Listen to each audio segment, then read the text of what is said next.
nurses coming in to do training or whatever, when they would come in your room to do your medicine, and I knew they was new, I knew I'd never seen them, I was sweet to them. I'd be like, okay, now what is that? Because you know he's allergic to morphine, and that Lord, it has to be dripped at a certain, like I was telling, they'd be like, oh, okay. And I remember one time, lady was like, oh, okay, yeah, no, I'm so glad, oh my God. Like she had the wrong thing. But I used to break down to them what they needed to be giving you when they needed to be giving it to you. Yeah. And what would happen if they did it any other way besides how they supposed to do it. Like I was the nurse. That's how I learned so much about all that stuff. I was your nurse, literally. But the nurses that was there, that was your regulars, it was good. Like I ain't had to say nothing to them. And sometimes they be like, Grace, you think you can hold this bag for me? They knew I knew what I was doing. Like it was just, I was there though. I was there.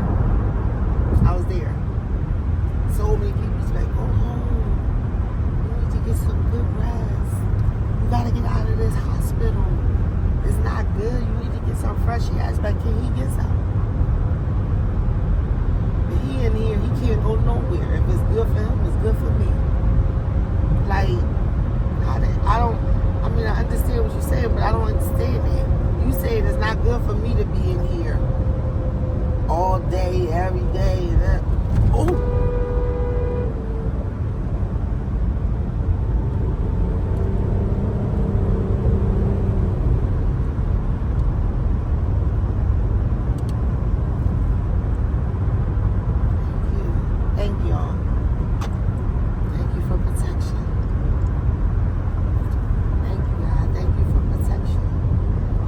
Check their trailer, about to run us off the road early in the morning.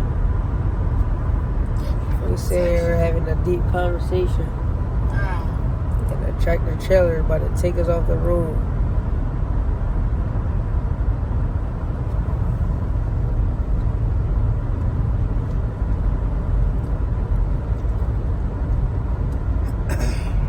I'm sorry, y'all. I'm sorry. Anyway, so many people used to tell me, like, go home, get some rest, and like I was saying, if you're telling me it's not good for me to be in here all day, every day, I need some fresh air, it's not, it's no good, how you think he feel? And I can walk around, I'm in here just like as support, I'm not even going through what he's going through physically, as far as pain, mentally, as far as he's so young, not really understanding, emotionally, you know what I'm saying? Like, I'm fine, I'm healthy. Don't say that to me, because he don't want to be here either. But if he gotta be here, I gotta be here. Like, I'm gonna be here with him. We're gonna go through it together so he don't feel alone, so he don't feel like, dang, I wonder when my mom coming back. No, he ain't gotta want them right there. I worked from there. I did everything. Yes. But that's that vibe. That's where it started, right there. I know it was a bunch of people that came to visit me while I was in the hospital during that duration. It was a year. I know a lot of people came to see me, but the two faces that I remember the most being up there is my mom and my grandma. Those was the two people that lived up there. People would come in and out. My grandfather would come, he would come. But I'm saying the two people that was in there going through really my mom. But my mama was the second person. My mom, she lit up there with me. She ain't leave. She worked from there. She ain't never leave. She never left. And then after her was my mama. She would be up there too. But them really the two only faces that really was around me during that time of my life. And don't get me wrong, like, my sisters was coming. My sister would come almost every day, while she was working, and my other sister would come, maybe like once a week. But they had lives, and I didn't expect them to be up there as much. I appreciate them and love them for, putting in the time that they did, because they didn't even have to do that. But the one person that was there with me that I knew was going to be there from sun up pretty much to sundown. If she wasn't at work, she was there, was my mom. It was my mom.